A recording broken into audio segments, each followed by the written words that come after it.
today we are talking about... I'm sorry, I'm in a miscombobulation here. We have some technical issues here. No, it's just my brain. Oh. Okay. And today, I was in the post office the other day, partial post office, and it was empty. There was no... because it was in the afternoon, and our postmaster was not there because he can only work half days there now because they've closed down the full day counter. Anyway, that made me think about privatization in general. So that's what we're going to be talking about today, and we hope you'll call in 415-663-8492 because I was alarmed by the shenanigans that have been going on with the Postal Service by those who want to take over what is actually a pretty profitable little institution and pretty efficient, and has been doing this job for the public, paid for by the public for, a couple of 100 years now? And they seem to have got the hang of it pretty well, but it's being undermined by the forces of privatization, the neoliberals and the those who hate to see any public institution that works that is not making money for them. And so there have been several things done that we'll go into that are undermining the efficiency of the post office and designed to make us think that it's not actually working when it was working perfectly fine. Well, one of the things you mentioned was that they were requiring them to have, all of their benefits for years in advance? Well, yes. So back in 2006, Republican Congress... that must have been a coincidence, I'm sure, there was a law passed that requires the U.S. Postal Service to completely fund future health care benefit payments for retirees for the next 75 years. And they had to get enough money within 10 years to do that. Which is impossible. So for the past... what would that be? Yeah, 10 years. Mm-hmm.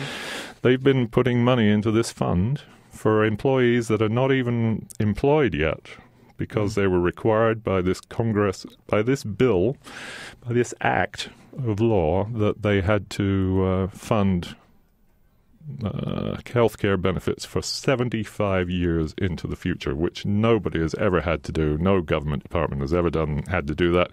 No corporation has certainly ever done that.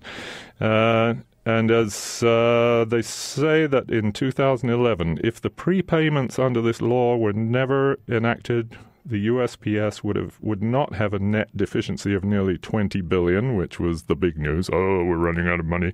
But instead, it would be in the black by at least $1.5 billion. So it was...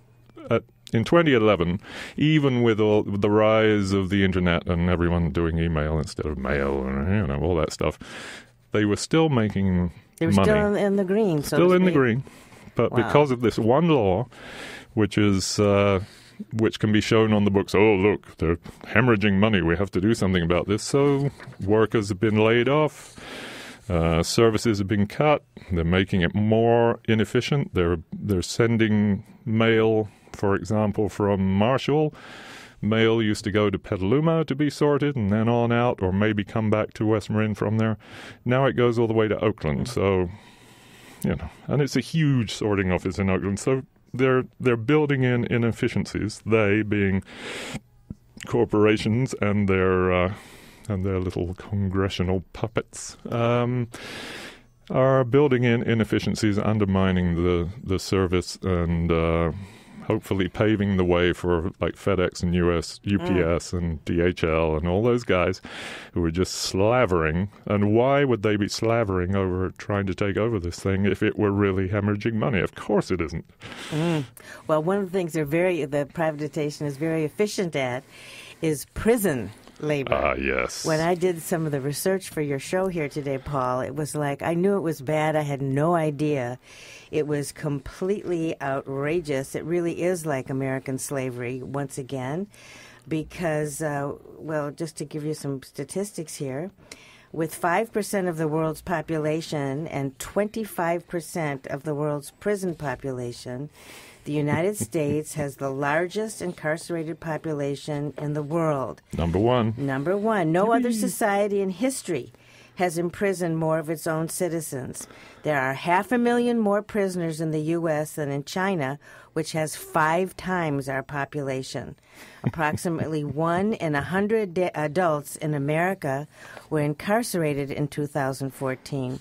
Out of the adult population of 245 million that year, there were 2.4 million people in prison, jail, or some type of detention center. And before the rise of privatization, for example, in 1970, there were 280,000 prisoners. And now, of course, it's 2.4, which is just incredible. 2.4 million? Yeah. And 86% of the prisoners have been locked up for nonviolent victimless crimes, many of them drug-related. And I was thinking, the kid on the corner selling drugs, do you think he has the money to bring the boats and the planes in, to bring it? And it's just good for business, good for prison business. Well, yeah, exactly. And that's why Corrections Corporation of America was one of the biggest ones. Wackenhut Securities is another one. There's another one, GEA or something. They are pouring money into keeping the war on drugs going because they know that's where their income is coming from. They're paid by the head, you see. The more prisoners they have, the more money they get. And I'd like to mention some of the businesses that are supporting this. It was also very shocking for me to see this list, and I'm someone that votes with my dollars. I don't participate in companies who have a really bad consciousness about fairness and being a compassionate human being on the planet.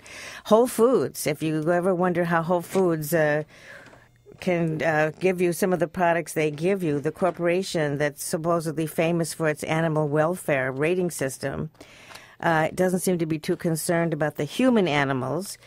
If you pay $12 a pound, this was an article in the Huffington Post, if you pay $12 a pound for tilapia and you thought you were buying it from sustainable American family farms, it was raised by prisoners in Colorado who were paid as little as 74 cents a day.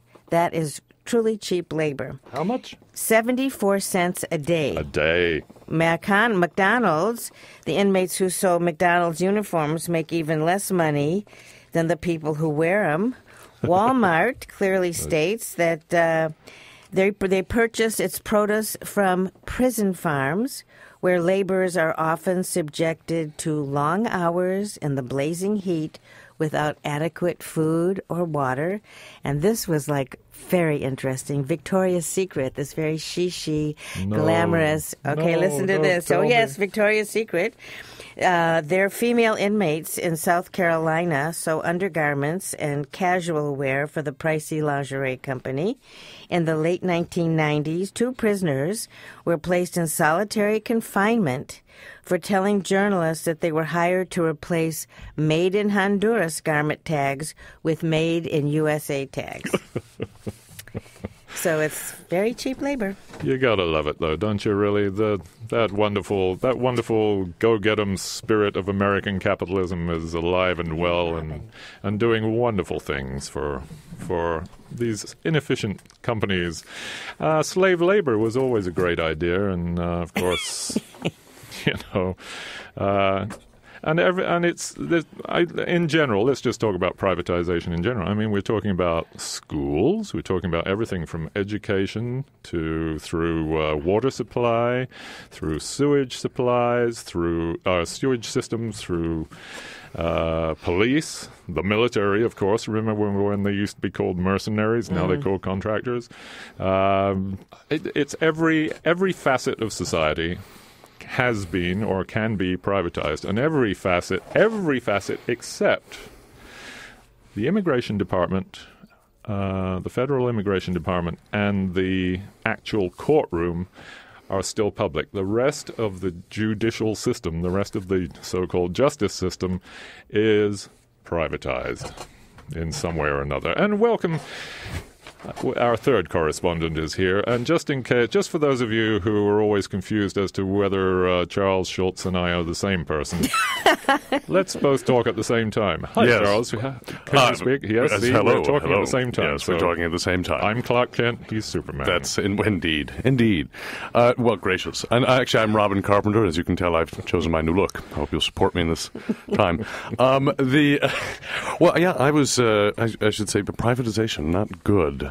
Not good, because, some things ought to be held in common or sort of be removed from this idea that they should be profitable. Once you make it profitable to put people in jail, that's pretty grim. Once you have a profit motive, then there's the unprofit motive, which for shutting things down. For example, Marshall Post Office, if it were run by a profit-making company, would be shut down tomorrow. I mean, let's bring in the racism aspect here, too. I do have to go back to prisons to make one point that when BP spilled 42 million barrels of oil into the Gulf Coast, the company sent a workforce of almost exclusively African-American inmates to clean up the toxic spill while community members, many of whom were out of work, fishermen, struggled to make ends meet. BP's decision to use prisoners instead of hiring displaced workers outraged the Gulf community, but the oil company, of course, did nothing because it was very cheap labor.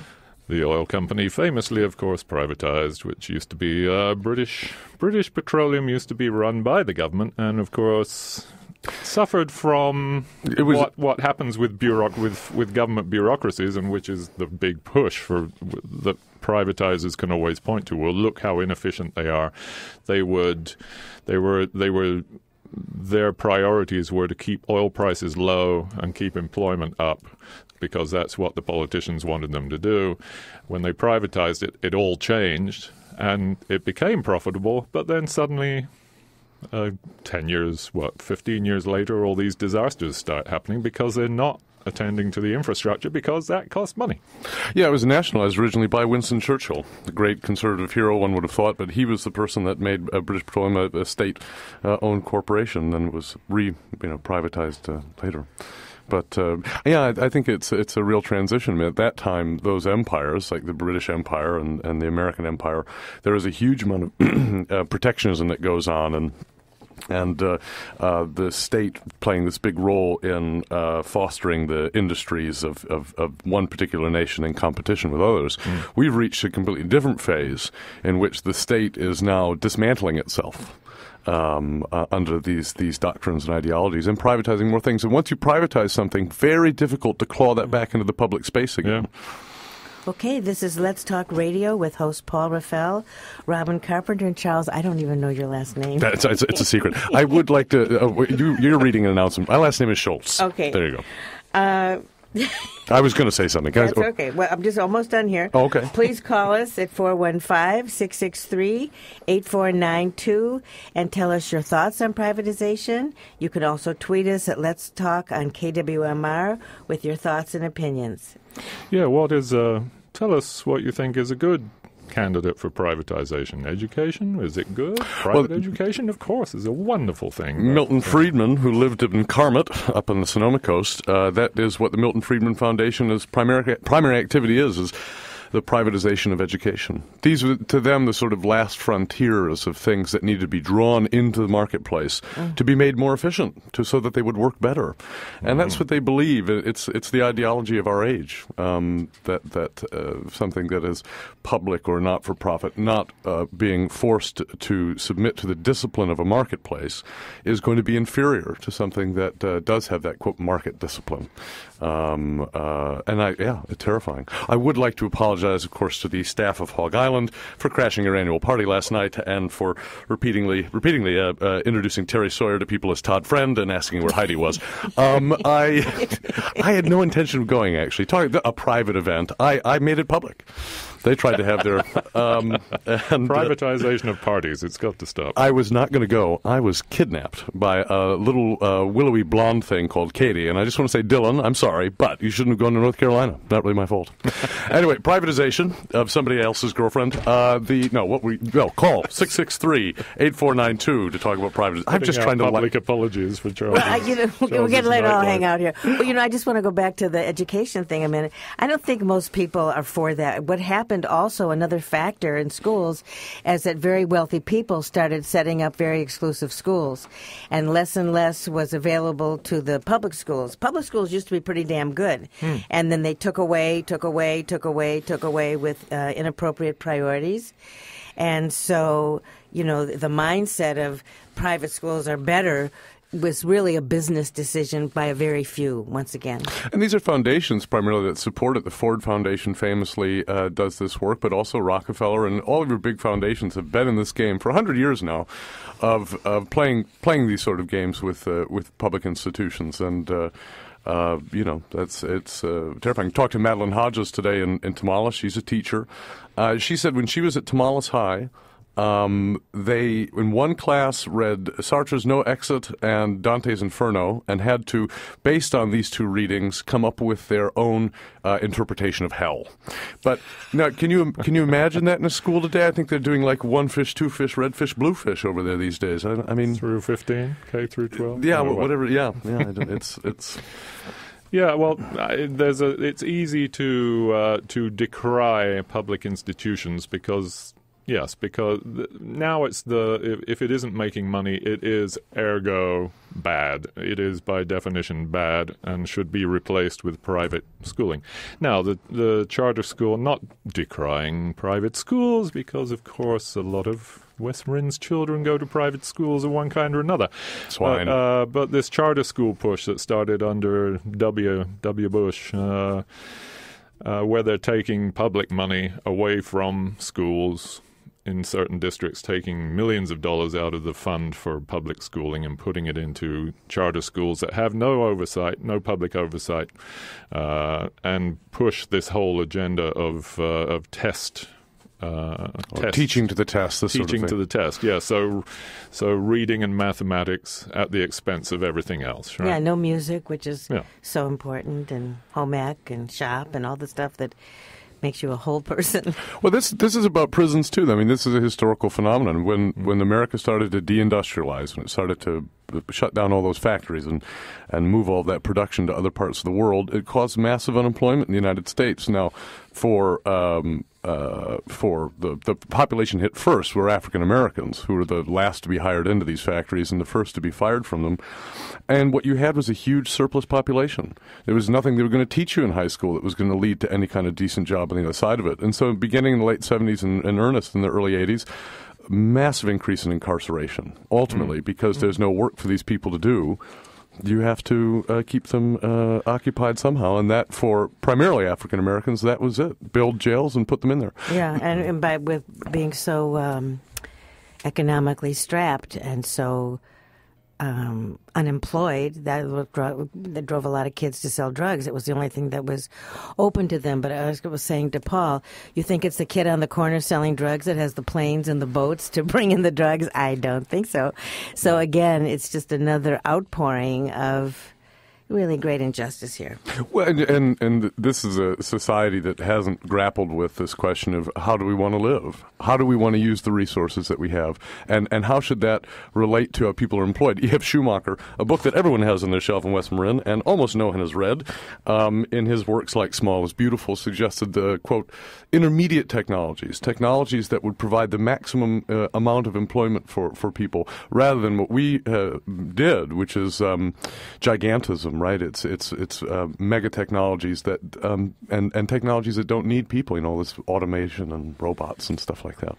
So we've created a system in which you don't need all these people, and so it becomes a question of, well, how are you going to manage that society? And prison is a part of that. That's a big money-making idea. It's a wonderful thing, actually. Yes, we had personal experience with a CCA, which is the biggest prison company of all, and they wanted to build. We were living up in Modoc County at the time, and the county seat Alturas was pretty depressed for workers. The people were getting laid off left and right. And in comes CCA saying, look, we own half your downtown now, and we'd love to build this lovely prison and employ everybody. We were outraged, of course. We were over the hill from there, but they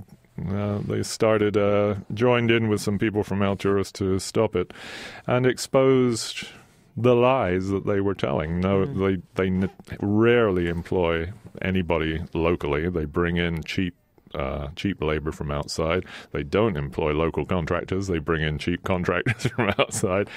And this was a prison that was being built on spec, a medium security prison, I think it was. So violent offenders in the middle of town with CCA, luckily for the movement against them, luckily they'd had this very well publicized breakout of 3 murderers from one of their maximum security. Oh no, it was a medium security. They had maximum security prisoners in there, very violent offenders, and they got out because they were lax on security. Security costs money. I'm always for a jailbreak, though. I mean, if you can break out of jail, I know they must have done some heinous things, but imprisonment is so awful. By the way, 663-8492. Now, I'm going to be very upset if nobody calls in. I've got abandonment issues. My mother was a, professional and always leaving the house. Anyway, please call 415-663-8492. Let's talk. Oh. Go ahead. Yeah. Oh, look at that. It worked. It worked. Heavens. It probably is my mother, actually. Hello, caller. You're on the air. What's your name, please? Amanda. Oh. Can I call you Mommy? Is that all right? Totally fine, Charles. Okay, great. So I was thinking about this because, you're talking about corporations and you're talking about privatization. And, I run small businesses, one nonprofit being KWMR. And there's always this desire to experience economies of scale and try to make something work better than it already works. But then there's always this sort of thought of keeping things small and authentic and real and for the scale that is appropriate for their community. And at what point, when somebody starts to go up this trajectory of experiencing economies of scale, is there sort of a point at which it becomes a problem? Like these, big mergers and things where we get these monopolies, and how do you justify that, and where at one point in time does something get too big? Diminishing returns, they would call it. Yeah, I think that the point that Schumacher was trying to make was that when you reach that point where you get the destructiveness of something that's more efficient, like you could run this radio station with just one person. Why do you have all these people here? It's true. No, that it's true, and it's sort of like, well, what can the community bear in terms of a small organization or multiple small organizations like we have out here versus this sort of rumbling and talking about community service districts and getting bigger. Right. That's still community-related, not privatization, so to speak. But isn't sort of having all these nonprofits kind of a form of privatization of West Marin? Yeah, well, the nonprofit industrial complex is a thing. Did not coin that one. But I'll keep my opinions to myself and just say that KWMR does keep troubled youths off the streets, like myself. Oh, excellent. Paul, or do you guys have any other? But there is that's a point. There's a publicly owned, I guess, we're supported by our listening public and by local businesses, and of course it's not making money, and a company could come in and say, oh, this is a nice little market, we should come in and take this over. And how would that be for our listeners today? How would that feel if this were privatized? And became a commercial station? Because that's what the that's what could keep it going versus people who sit back and listen to the radio and do not contribute. Here comes the line. Yeah. Very stern mother, but that's good for me. I'm Catholic. I like it. All right. Well, I figured you guys needed a call. Thank you. Thank you. Pity. That's what I look for in women. They pity me. 663-8492. And there's also 663-8317, which is sort of the secret number. But please do call in. Give us your input. There was a little article from what is the name of this company? It's in the public interest. In the publicinterest.org. This website. Corporations will be advertising in our national parks. So just what we need. Corporatization, and they've already we've already gone through this thing of how up in Yosemite, all the names of all the hotels and the campgrounds are all privatized, are all the vendor is suing them. Yeah, the vendor is suing for their the names. Trademarks. I've always wanted to put a Six Flags out in Pierce Point, but that's just me. I mean, if only for the snow cones. Hi, caller. You're on the air. What's your name, please? I'm taking pity on Charles Schultz. This is great. I also need lunch, too, so if anybody's... He's like a pity sponge. I can't actually talk because I'm cackling too much. This is Sally, and I am the product of private schooling. Tell us all about it. No. Well, it was good. It was all girls, which is really good because there were no boys to distract us, and so we could excel and be more academic. And it was, although I loathed it at the time, I look back fondly. But I'm more in a dither about the prison industrial complex and the conversation you were having earlier about prisoners being... I mean, they are... Prison labor is the new slavery. I think absolutely. That's prisoners right. get something like 23 cents an hour? In some states, 75 cents a day, Texas. A day. Well, there's also... It's like the chain gang. I mean, it really is a terrible, immoral, and so it isn't enough to just be in prison and to be taken out of society. You also have to be, basically, you become slave labor. You become a part of the cog in the wheel. And it's just immoral. I mean, I'm not saying that we need to, get Barca loungers and velvet slippers for everyone in prison or whatever, but a decent wage. And when you have that kind of comparative, and then you talk about the minimum wage for people who are fortunate enough to not be incarcerated, and we're still arguing about a $15 an hour wage it's as being detrimental to big business, although they won't say that. They just say, well, businesses will suffer.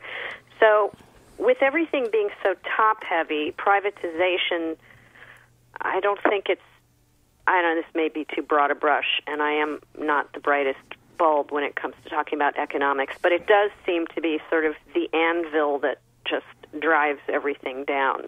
The privatization and big business it's an unholy matrimony. Yeah, especially for a system like prisons, especially for a system like the Postal Service, which, talk about being an example of democracy. Anyone can send a letter anywhere and it will be delivered no matter where, basically. It's a wonderful thing. But does it make money? Actually, yes, it does. It was making money, yes. I just wanted to make a comment on what you said about chain gangs. They asked one of the prison officials in Texas if they still employ chain gangs. And his response was, no, Texas doesn't use chain gangs. However, offenders working outside the perimeter fence are supervised by armed correctional officers on horseback. But Sounds they don't like a chain gang to me. don't actually have chains anymore. Anyway, this is KWMR 90.5 Point Reyes Station, 89.9 Bolinas, and 92.3 San Geronimo Valley. KWMR's programming is brought to you by Pacific Slope Tree Cooperative, homegrown, experienced, and equipped. They've been doing tree care in the watershed since 1972. 663-1300, Pacific Slope Tree Cooperative, 663-1300. And supported by the Bovine Bakery, located in Point Reyes Station, providing West Marin with pastries, coffee, soups, quiche, and pizza made from organic ingredients. Open 7 days a week. The Bovine Bakery. And you're listening to Let's Talk Radio with co-host Paul Raffel, Charles Schultz, and I'm Mary Frank. Please share your views by calling 415-663-8492 or tweet us at Let's Talk on KWMR. So, Sally, private schools, of course, have existed. I mean, they were the, Oxford University. Yeah. They're kind of elitist. Catholic, I'm not gonna lie. But it was the charter schools more than the private schools that have always been around. Oh, he's trying to row back from that private school. Yeah, I see what's going charter on. Schools. Charter school. That whole Bush thing that he got going was all about privatizing public education, taking public money for an unregulated and with lack of oversight and training of teachers and a strict curriculum that is all based on results and not on actual education, broadening of the mind or anything. No, the private. Even the public school system has all that STAR testing and stuff. The schools where my children attended in a very, very good Marin County school district, they're very test result driven. But what you get also, and this is probably strictly the aspect of it being a more affluent county and neighborhood of that county, is that the kids really were seen. I mean, my son was actually chosen for a different school, which was also part of the public school system, which was a one-on-one where you meet with the teacher once a week, and you basically create your own curriculum with the guidance of a very good teacher who sort of knows you and can work with you, and that's really valuable for kids who are not so good at sitting still in a classroom or they're like kids who are musicians or ballet students. They're always gone somewhere to perform or take lessons, and so they learn to move their lives around it and make it all work with a quality education. And it's not really on topic, but that aspect of that may be the best aspect of the private schooling system in Marin is that the kids do seem to be seen, and they're able to find their way into curricula that are good for them, specialty fields. Yeah, my feeling about that is, though, that, maybe you couldn't achieve that highest standard in public schools, but if the public schools were funded correctly, they could be so much more like that. Exactly. But what's happened is that they've been taken away. Now it's basically, I taught in Chicago on the West Side. It was basically, I just kept the kids from killing each other. That's how terrible the school was. And that's because there was no money and nobody cared. But when people care and there's funding, the whole standard, of course, goes up. So, it's and of course you're right, Mary. And the thing is that these programs, I think, in Marin are actually heavily supplemented by private funding, by the PTA and various forms of fundraising incentives. So that is why I say that it's the result of an affluent area. Right. But what is the place of homeschooling in this whole chain link? I mean, is it sort of...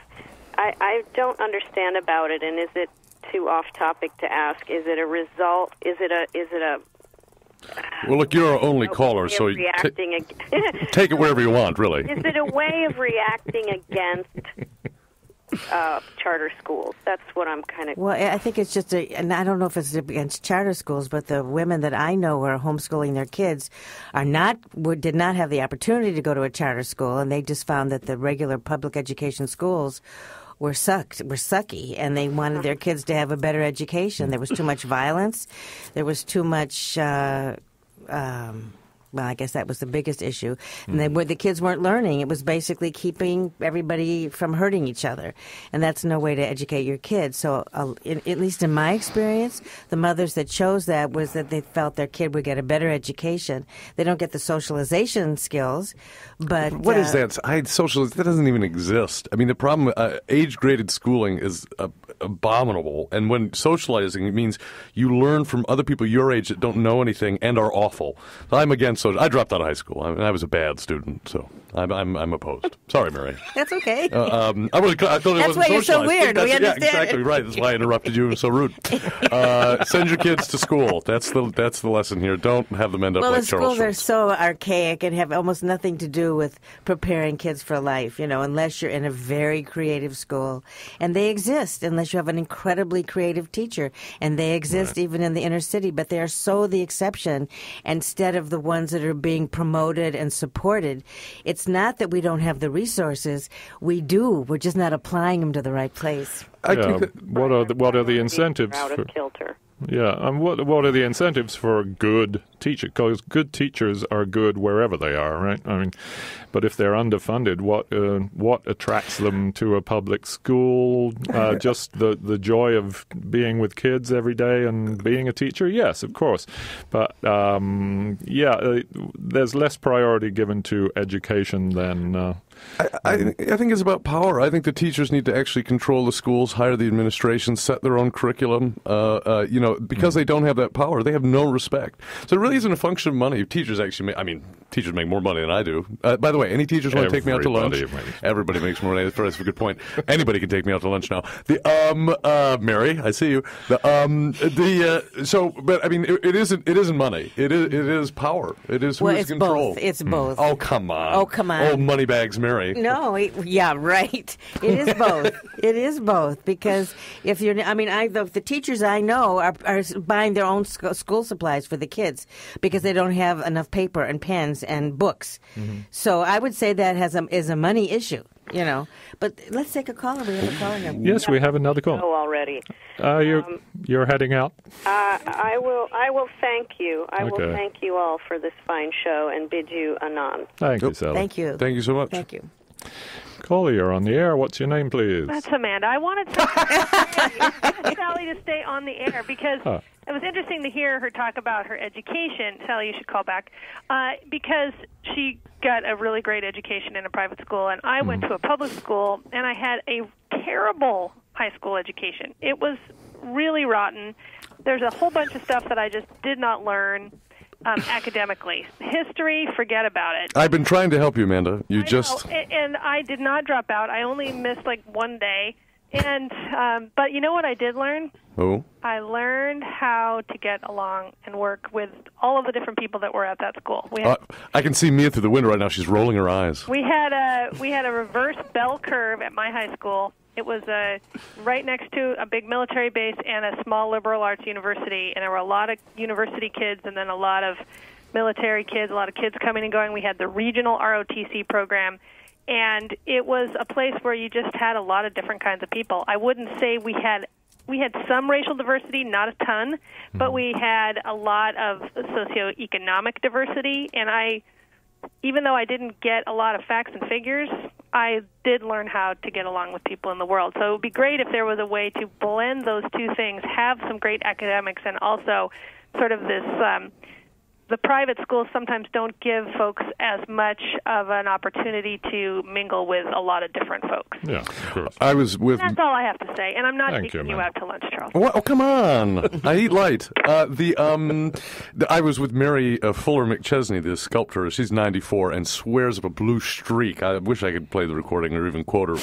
You can't. She was in school in Stockton in the 1930s in high school, and she said, oh, yeah, after summer, the rich kids came back and said, my daddy took me to Paris Paris last year, and I said, well, I became a communist this summer, and they tried to expel me, and then she went on from there. That was great. Who does that anymore? Why didn't anybody, more communists, please? And caller, we have a caller on the air. What's your name, please? My name is Stephen Hurwitz. Stephen Hurwitz. Congratulations. I just called to make sure you know that somebody's listening. Oh, thank you. Hey, Steve, why don't you rent Dylan Flynn a place? I mean, I'm running around with his girlfriend, but give him a place to live. You know, did I hear you say that the station could run with one person? Yes, if it was me. Well, there are stations that are fully automated, and yes, you don't even need a person. Actually, you just keep it running. Oh, we have Robot Friday here, which exactly. We have. It could be all Cosmo all the time. It could be. There you go. I wanted to suggest that our Congress is privatized. How do you mean? I mean, it's run by corporate interests. It's not. Mm-hmm. Good point. You don't get what I mean? Oh, no, I hear you. Totally. Yes, in my darker moments, I think we're doomed. But yes, No.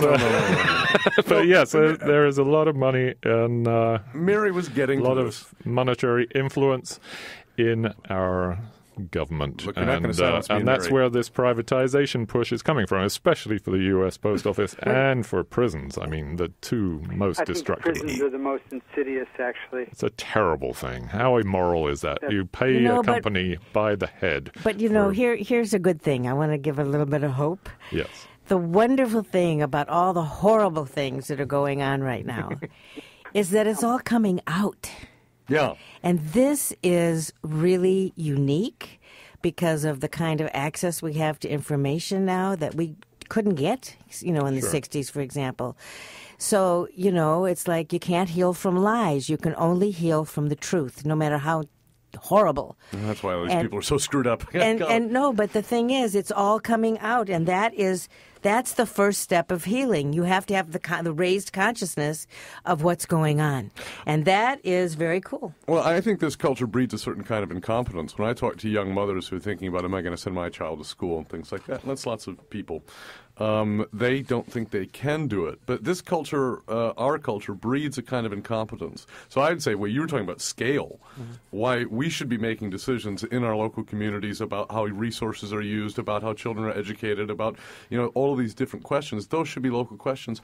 People don't feel like they have the competence to do it. It's an infantilized culture. So I see lots of adults who would think nothing of the fact that they play video games or play with these funny computer thingies, what are they, Facebook or I don't know. They think that's totally normal. But but to the idea of taking some responsibility for something on a community level like that, it's not that they wouldn't want to do it. It's not that they couldn't see the virtue of doing it, or like homeschooling. It's that they feel incapable. They don't know how. Yeah. That's where leadership comes in, and that's where people need to step up who have those skills. What about people even caring? Right. Well, believe me, my reign of terror begins. What about the wonderful, being a part of the valuable public service? I mean, it used to be an honor to be in public service. Now it's seen as a revolving door, a gateway to bigger bucks. Look at our politicians. Right, I mean, exactly. they're kind of manic extroverts. I mean, the kind of people you would not want to talk to or know. Right. I'm just content to let somebody else handle it. I know, Steve, but that's what I'm talking about. That's the problem. You are so like this. We've had this conversation before, but no, you can't do that. We've kind of been on autopilot in terms of our courage, our moral courage, for a long time. There might have been like 6 weeks in the late 1960s where this country had it together on that score. And we've got to be brave again. I know, it's very difficult. And I have to go speak at public meetings. I hate it. I have to force myself to get in the car and go do it. And you go and you stand in a room, people who do not want to hear what you have to say and do not like you. This is my experience. Actually, I do that socially. But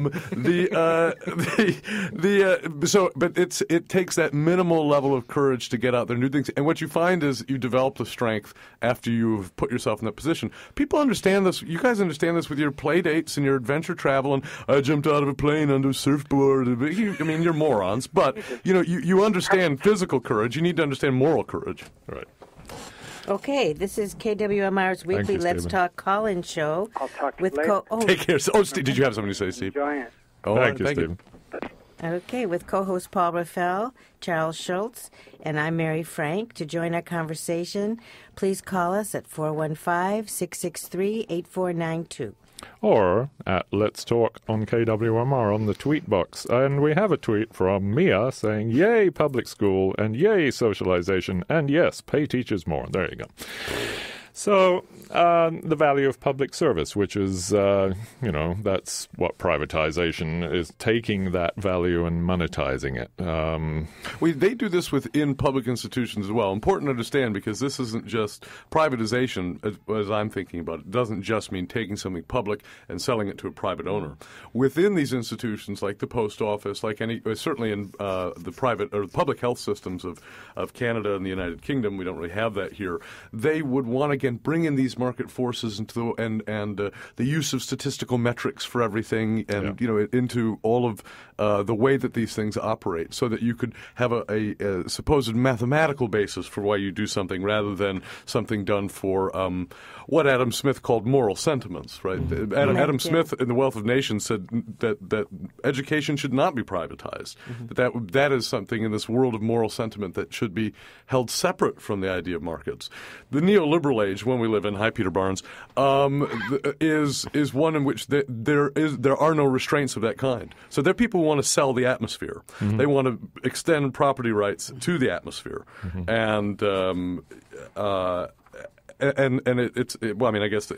but have the public do that. They want the government to sort of create that market, and that would be fine if we could just deny oxygen on that basis to people. It's like Nestle wants to own water. It's happening right now. Yeah. They want to own water, and they're taking all our water. Taking all the water, yes. And the history of privatization of water supplies is a terrible one, and costs rise and quality goes down. It's the typical privatization scenario. So I want to ask you guys, you co-hosts, what do you feel? I mean, I feel that localism is the best answer to this, but how does that gain some traction? Well, it does. The funny thing is we live in this drugged child's fantasy called West Marin. There are places there's a sense of urgency. There are places where people can listen to intelligent conversation for 20 seconds at a stretch and not collapse in a pile of drool and leaves they collected. He's already fallen asleep. And so, with my work with localism, we're groups of female activists in upstate New York who just got together and said, we can deal with this complexity. We want to get into this question of how locally we can address climate change and make it real. Very intelligent, but they had that little bit of courage. We are lacking that spine on the West Coast in a lot of ways. And I don't know if it's just West Marin, if it's all. It's probably in Ojai, too. It's in Ojai, let's admit it. Great citrus down there, though. And lovely private schools. But that's, for me, there are people doing it, not so much here in Marin County, but there are definitely people out there involved. I'm involved in that. That's what I do. Because those can be the models that can go to other locations. I'll give you the problem with this. We're such a people here that so focus on image and the superficial. So Marin County did lead the way in California for community choice aggregation, Marin Clean Energy. The first ones to adopt it was an 8-year process getting there, starting in 2002, 2003. So it did lead. I'm actually very proud of what Marin did. It fell far short of what it should be doing. And but it was better than nothing. It was better than nothing. Yeah. That's true. You know what their tagline on their Twitter account, I think it may still be there, is the biggest change you'll never notice. You know what that is? No change. And so it's a bumper sticker. It's a way you feel about yourself. It's a mood. That's what this county deals in. Sadly, it doesn't deal very seriously in what we could do locally to make those kind of things happen. We have a caller. What's your name, please? You're on the air. My name is David, and I have a comment for you, which might have been for another program. I'm not sure, but it sort of ties into this. Any comments will be taken. Any. Okay. Well, the comment is about stockholders, which are the bedrock of investment for private corporations, and that the company legally owes all of its allegiance. In first place are the stockholders, and if they don't behave in a manner that the stockholders like or that's going to make them the most money, they can sue to change the policy of the corporation. Yeah. And so this would hold true in prison, private prisons. Any company that has stockholders is beholden to them first. Yeah, absolutely. And then maybe the employees are second, and maybe the customers are third. But and does that have a place in providing what are traditionally public services? Well, what you're describing is something that happened after the Second World War, both in Western Europe and the United States. They call it the post-war settlement. And it was the idea that you would have a kind of socialism in the United States, because this is still people living with the memory of the Great Depression. And then, of course, this insanely catastrophic war. And the thought was corporations in the United States are going to be different. They're going to look out equally for the interests of their employees, of their owners, the shareholders, of their customers, and of the community around them. And you can say that's kind of a risible thing. But this was what the theorists were talking about, and this was sort of the idea of them. What happened in the 70s and 80s, in particular, you might remember, was shareholders were activated as a force to take over these companies and dismantle them and sell off their assets. So this is corporate raiders. You might remember Michael Milken and stuff like that. And it's also the growth of multinationals, right? I mean, back when a company was relatively local, you had a company in San Francisco that was making stuff in San Francisco, employing San Franciscans and providing products to San Francisco.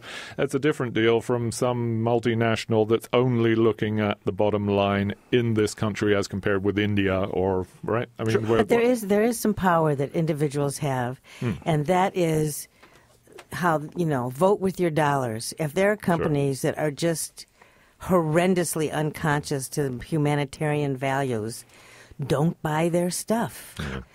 And will, but having worked in media, actually corporate media, it is amazing the power that has. That will shift stuff. It was remarkable. I think it depends. What do you have to say, David? Well, I was just thinking then that I'm not supporting the private prison industry by not going to prison. No, by not participating in the companies that really exploit prison labor, which is Bank of America, Bear, Cargill, Caterpillar, Chevron, Chrysler, John Deere, Eli Lilly, ExxonMobil, GlaxoSmithKline, Johnson & Johnson, Kmart, Koch Industries, McDonald's, Merck, Microsoft, Motorola, Nintendo, Pfizer, I'm almost done, Procter & Gamble, Pepsi, ConAgra, Shell, Starbucks, UPS, Verizon, Walmart, and Wendy's. Don't go there. No, but come on. The point is there at that list. Don't drive a car. Don't eat. Don't use fuel for anything. Don't participate. No, but there's levels. We got to talk about. We talk about levels. I don't think there's an ethical oil company that you can invest in. But the biggest issue: why do we have wars all over the Middle East? Why do we have climate change? Oil. Yeah. And so, this idea that you can boycott things to a point. Well, to a point you can. I've seen it have an influence. That's all. Yeah. I'm saying it's not going to be one giant thing that's going to change the boat around. It's going to be all kinds of little local things will eventually do it. And it's like you have to have some connection between hard work and reward, and you have to have some connection to that this matters what I do. And the thing is, if you join forces with people who feel the way you do, you can get change happening. And if it's on a local level, so much the better, because it can be a model for other communities. What do you say, David?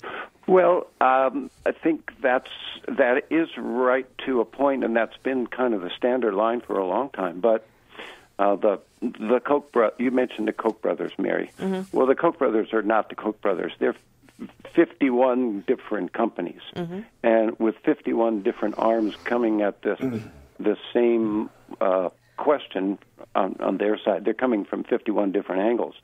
And so we can avoid buying a certain product because it supports the Koch brothers, but then there are other Koch brothers products that are necessities or that we can't avoid, or that there aren't enough of us to avoid to make any difference. Mm-hmm. I'm getting more and more dismayed by the number of online petitions that I get in my email box every day saying, click on this, and we're fighting for you. And maybe they are. It's entirely possible if they are Credo Mobile and things like that. Oh. But there are well, maybe you have something to say about that. Yeah. Pete, Don't get him started. I'm going to get you, Pete. Watch out. But anyway, it's really hard to know where to put any kind of energy. Well, I think collectivism, I think, is the name that they have for that. So take for example in Marin County, California, there are 3 meetings every month of the Marin Energy Authority. You can go to all of them. You can speak on every agenda item they have. The public is invited to speak. Nobody goes. And if you got enough people in that room and you said, this is our agenda, we want X number of electric cars in this county by this date, well, then now we have a practical question. How do we do that? But the government isn't going to do it unless people ask. And then you have to think, what level am I asking on? You can weep and beg the emperor for whatever you want. You're not going to melt Barack Obama's heart or whatever clown we get next time. Those people are going to do whatever they're going to do. You can change things on a local level, and you can persuade politicians on a local level. So I would say it's get into that room where they're making those decisions and have your demands. What do we want? Yeah. And when do we want it?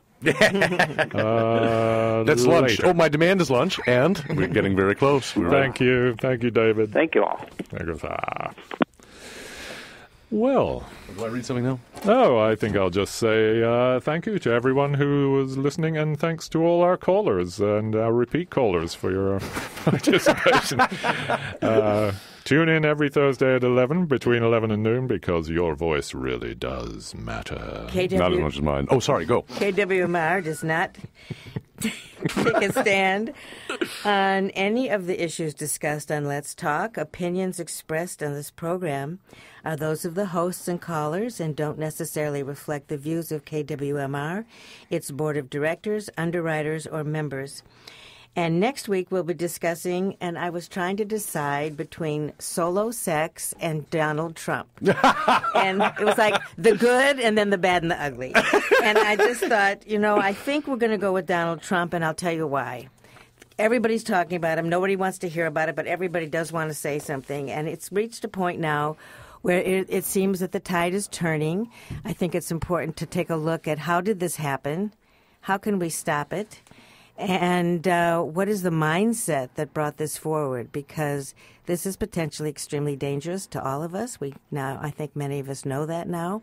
So that's what we'll be discussing next week. Well, so this has been Let's Talk on KWMR with Paul Raphael, Mary Frank, and Charles Schultz. Yes. Now stay tuned for New School at Commonweal Conversations. Thank you, everybody.